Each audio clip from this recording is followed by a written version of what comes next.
On dit que certaines choses sont trop belles pour être vraies. Et moi, j'ai toujours pensé que la Martinique faisait partie de ces choses-là. Je n'ai jamais vraiment voyagé, j'ai jamais pris l'avion d'ailleurs. Et pourtant, cette île m'a toujours fait rêver, avec ses plages aux eaux turquoises, ses montagnes, son volcan, sa culture, son histoire et ses couleurs. J'ai tellement vu d'images, entendu plein de récits, mais cette fois j'ai décidé de réaliser mon rêve et de le voir par moi-même. On a 10 jours. 10 jours pour découvrir, pour explorer, pour ressentir. 10 jours pour en prendre plein les yeux et profiter de chaque instant. Et bien sûr, je vous embarque avec moi.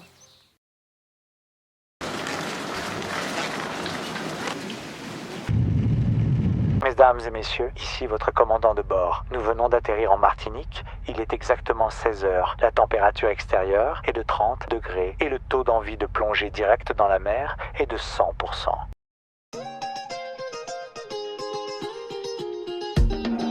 I like it, I like it, I like it, I like it, yeah, yeah. I love it, I love it, I love it, I love it, yeah, yeah.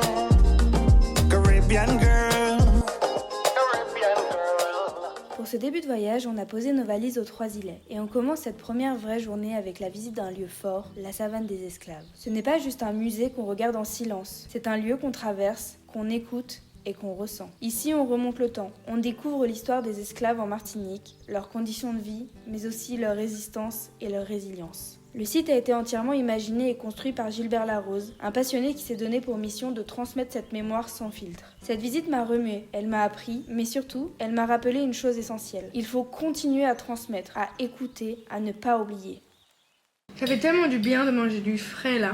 J'en ai marre de manger du chou, du chou, du chou, du chou.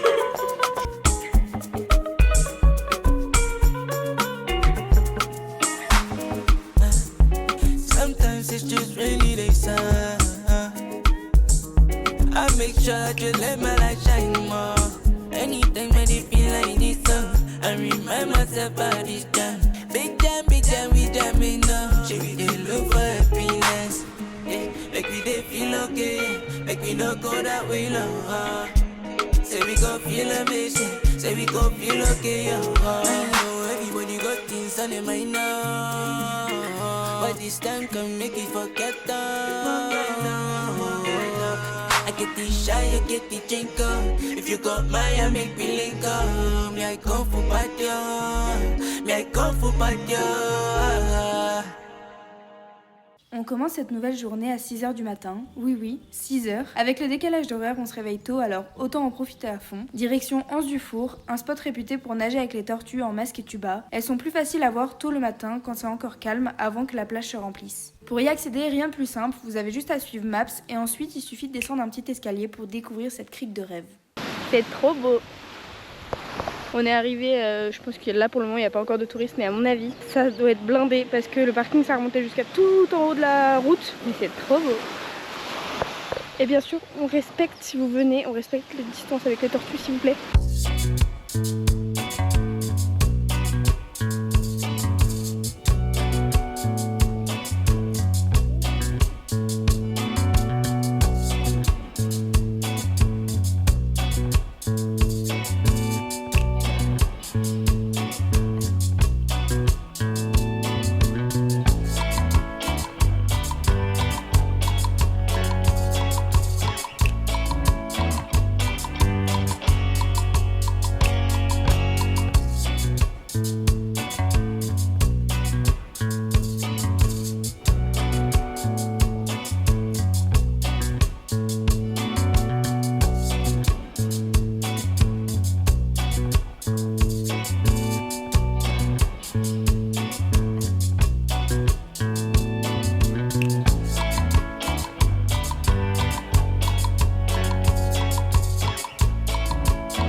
Il est quasi midi, là on est aux Grandes Anses d'Arlette, on va aller voir le fameux ponton et on va essayer de trouver à manger surtout. Je sais pas trop comment c'est ressorti les images ce matin, mais on a vu 2 tortues, on a vu une grosse et une toute petite, c'était trop bien. Pour ceux que ça intéresse, j'ai mis en description le carnet de voyage que j'avais préparé avant de venir pour optimiser au max notre séjour. C'est gratuit évidemment et je vous conseille de le personnaliser selon vos envies parce qu'il y a vraiment 1000 façons de découvrir la Martinique. De notre côté, après avoir mangé, on a repris la route direction un lieu emblématique, le Rocher du Diamant. On s'est arrêté au mémorial Cap 110, c'est des grandes statues qui sont érigées en hommage aux esclaves morts en mer pendant la traversée transatlantique. Et juste en face, on peut observer le Rocher du Diamant, qui est en fait un ancien bastion militaire. Et aujourd'hui, il est classé réserve naturelle car il abrite une biodiversité marine incroyable qui est protégée. Il n'est pas accessible au public, histoire de préserver cette biodiversité sous-marine, mais également la biodiversité qui se trouve sur le Rocher du Diamant parce que c'est une zone de nidification importante. Je sais pas si vous voyez dans l'eau, il y a des taches roses et on les voyait depuis l'avion. Et du coup, je me demandais ce que c'était. Je me demandais si c'était des taches de gasoil ou quoi. Et j'ai regardé sur internet et c'est des algues. Alors, je crois que c'est des sagras, je sais pas trop. Et du coup, en ce moment, je crois qu'il y a une invasion. Enfin, je sais pas. S'il y en a qui connaissent, n'hésitez pas à me dire ce que c'est vraiment. On continue ensuite notre route pour rejoindre la fameuse plage du Diamant. Ici, la mer est bien plus agitée avec de belles vagues. Par contre, avec les algues, la baignade est bien moins agréable, donc c'est clairement pas ma plage préférée du séjour. Mais bon, elle a quand même son charme.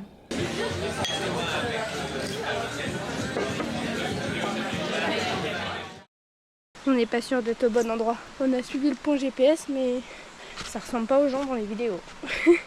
Bon, je pense que vous avez besoin d'un peu de contexte. Ce matin, on avait prévu de faire la rando des cascades de Didier, sauf qu'en suivant le point GPS, on s'est planté de départ. Le bon sentier était 100 mètres avant. Si jamais vous venez, sachez qu'il n'y a pas vraiment de panneau pour indiquer le départ de la rando. Avant, cette rando, elle était interdite à cause de la zone de captage d'eau potable, mais bonne nouvelle, maintenant, elle est autorisée. Pour trouver le départ, vous devez vous arrêter juste avant l'usine d'embouteillage. Le sentier commence à droite de la station d'épuration, derrière un panneau d'interdiction d'accès. Et vous inquiétez pas, c'est le bon chemin. Petite précision, soyez vigilants, le terrain peut être glissant, surtout après la pluie. Et bien sûr, respectez la nature pour garder ce lieu magnifique intact.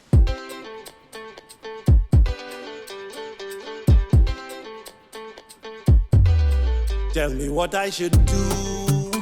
When you whine like that, I only looking at you. I don't have a clue, but I only looking at you. This must be voodoo. I ain't seen nobody like you. That way that is good, oh. Make a feeling to hold you. When you whine and go low. I don't mind you whine with.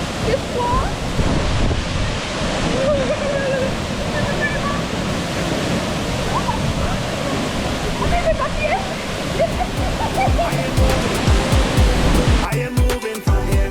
Give me it, right there. Give me it. I like it. Give me it. Same way.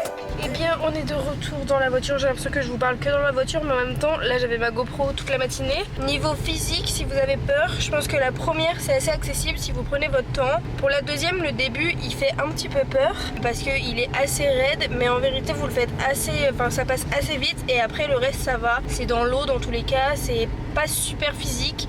Si vous prenez votre temps, il n'y a pas de raison pour laquelle vous n'allez pas y arriver. Faut juste rester concentré parce que les pierres c'est assez glissant. Avoir des chaussures adaptées, genre venez pas en tongs ou quoi, genre venez avec des vraies chaussures de rando. Et puis vous allez accéder à la deuxième cascade qui est vraiment très belle. L'eau est hyper froide, je crois que vous avez vu à ma tête. Mais franchement on rentre assez rapidement dedans. Donc voilà, c'était trop bien. Et là on va en direction du jardin de Balata. J'ai trop hâte parce que j'aime trop regarder les plantes et tout d'ici en tout cas. Et puis voilà quoi. Par contre on a les chaussures trempées de la rando de ce matin. Donc ça va être un plaisir de remettre les baskets trempées. Yeah, this be fun boy. T'entends pas ou quoi? Ça va se savoir. Tu es la plus belle. Tu es la plus belle du village. Tu es la plus belle du village. La seule qui me met en marche. Tu es la plus belle du village.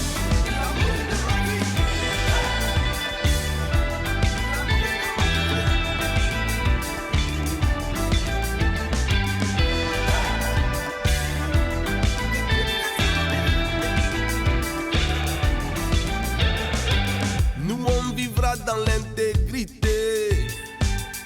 Ces rageux seront dégoûtés. Et qu'à couler on rendra coup pour coup. Au déjeuner on aura de l'amour. Même au dîner des gratins d'amour. pas s'enivrer, ça goutte à goutte. Et la confiance entre nous. Ton confident dans les moments flous. On est prêt. Toi et moi servi, toi et moi servi.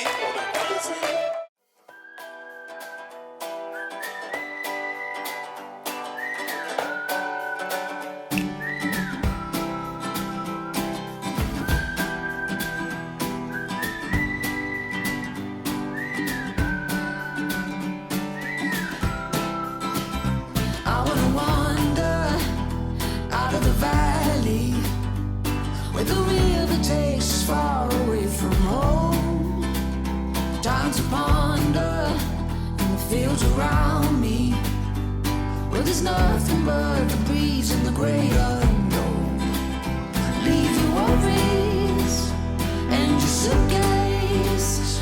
All you don't need, nothing but you.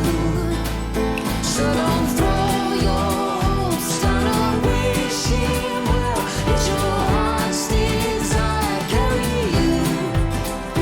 Come and sail with me to the open ocean, where you don't have to dream because there's you. Ooh.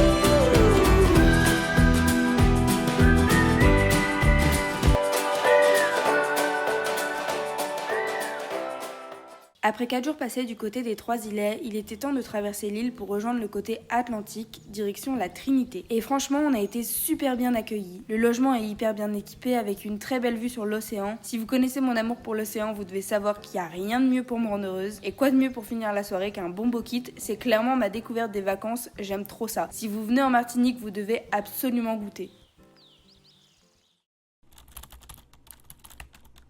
On est en rade de crème solaire.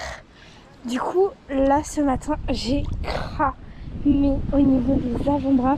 J'ai la trace de ma montre. Ça ressemble à rien.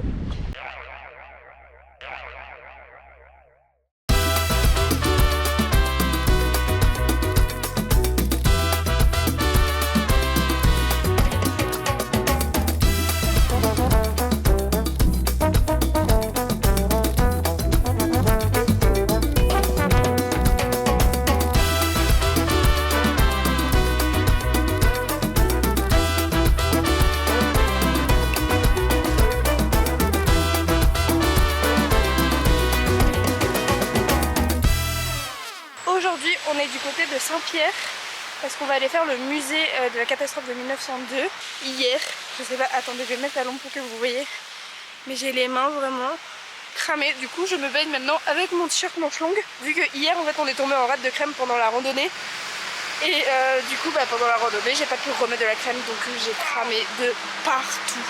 Quand on voyage, je trouve que c'est super important de découvrir aussi l'histoire locale. Parce que la Martinique, c'est pas juste des plages de rêve, c'est aussi une histoire riche, parfois tragique, et ce musée en fait clairement partie. Il retrace l'éruption de la montagne Pelée qui a littéralement rasé la ville de Saint-Pierre qu'on appelait à l'époque le Petit Paris des Antilles. En quelques minutes, près de 30 000 personnes ont perdu la vie pendant ce drame. Le musée est petit, mais il est vraiment bien conçu. On y découvre des objets retrouvés après la catastrophe, complètement déformés par la chaleur, comme cette énorme cloche méconnaissable. Et pour prolonger la visite, je vous conseille vraiment de vous balader dans les ruines de la ville, l'histoire est encore plus visible partout autour de vous. Et bien sûr, impossible de parler de la Martinique sans évoquer la nourriture. Mes deux coups de cœur du séjour, sans débat, la Christophine et l'avocat local. Par contre, petit point important, la vie ici est chère. Pour vous donner une idée, un panier de courses qui coûte 50 € en métropole revient à 90 € en Martinique. Pour être 100% transparente dans cette vidéo, en tant que touriste, je l'ai pas trop ressenti car on a beaucoup mangé à l'extérieur et on n'a pas trop regardé le budget. Mais je soutiens à 100% les Martiniquais dans leur lutte contre la vie chère car vivre ici au quotidien avec ces prix, c'est un vrai défi. Donc si vous prévoyez un voyage en Martinique, pensez à prévoir un budget conséquent pour les courses en plus de toutes vos sorties.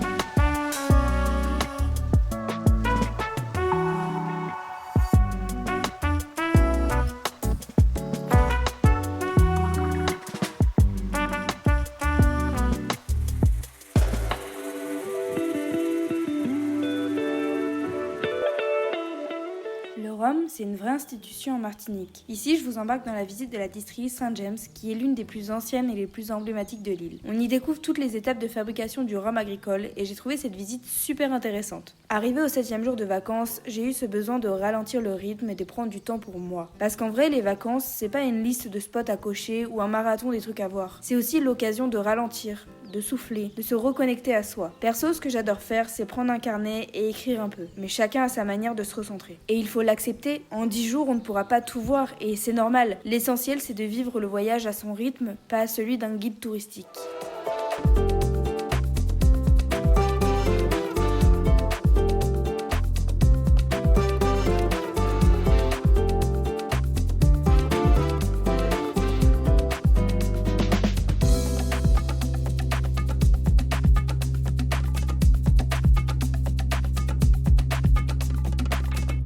Nous sommes vendredi, on s'en va direction le kayak. On fait au kayak des îlets du Trois-Robert. Quoi? Des îlets du Trois-Robert. Des îlets du Robert. Des îlets de François. De François? Pas du tout. Ah, des îlets du François. Ah, si. Mais tout le temps, je dis les Robert. Alors, t'as les 3 îlets, t'as Robert, non, là, ça rien allait. Ça s'annonce très cool. Elle nous avait, vu qu'on y avait été l'autre jour, elle nous avait un peu expliqué le parcours. Elle nous a dit qu'à l'aller, il fallait un petit peu avoir des grosses épaules parce que y a un petit peu de courant, mais que le retour, ça serait plus facile.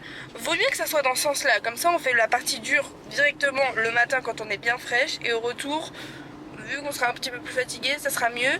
On a aussi pris les masques parce qu'on va pouvoir s'arrêter sur des petites plages pour faire du snorkeling. Donc ça va être très sympa.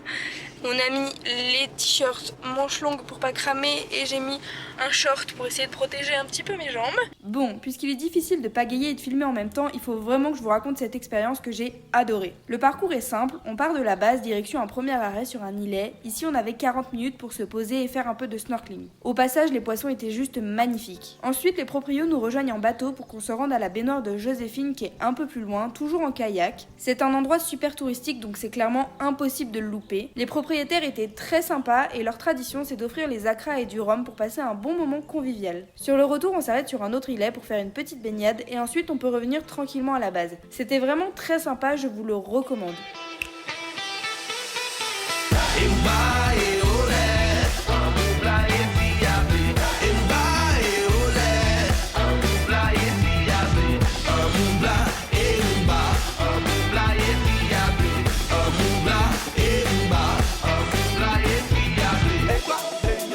Nous sommes tellement fiers de notre rhum vieux, régulièrement primé au concours général agricole de Paris, et d'ailleurs le plus vendu en Martinique.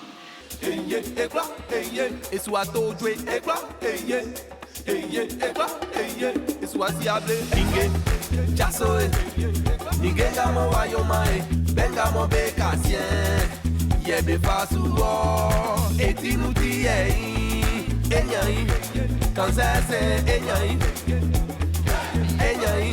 et soit n'inge pas.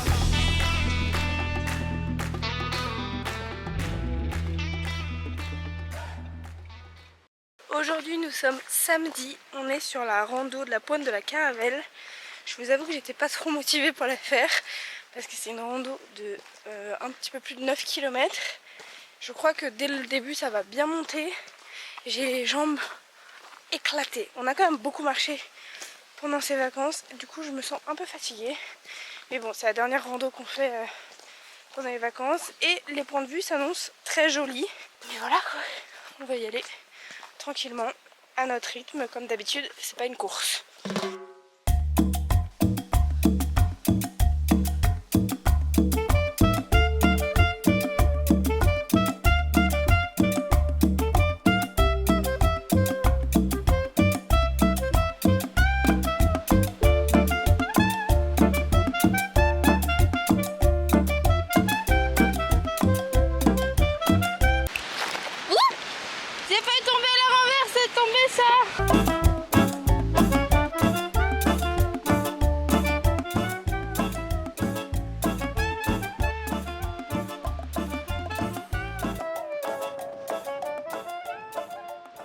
C'est ici que se termine notre escapade antillaise, et franchement, quelle claque. J'avais mis beaucoup d'attentes dans ce voyage, et j'ai pas été déçue une seule seconde. Les paysages, les rencontres, les fonds marins, le soleil, c'était une vraie parenthèse enchantée. J'ai essayé de profiter à fond tout en prenant le temps, et cette île m'a offert exactement ce dont j'avais besoin. Si vous me suivez sur Insta, vous le savez déjà, mais je n'ai pas pu vous filmer le dernier jour car, pour être honnête, on a fini le séjour avec une petite intox alimentaire. Ouais, je sais, pas de chance, mais pas de panique, on était sur pied pour notre vol retour. En bref, j'ai adoré la Martinique et j'espère sincèrement pouvoir y redéposer mes valises un jour pour en découvrir encore plus sur cette île.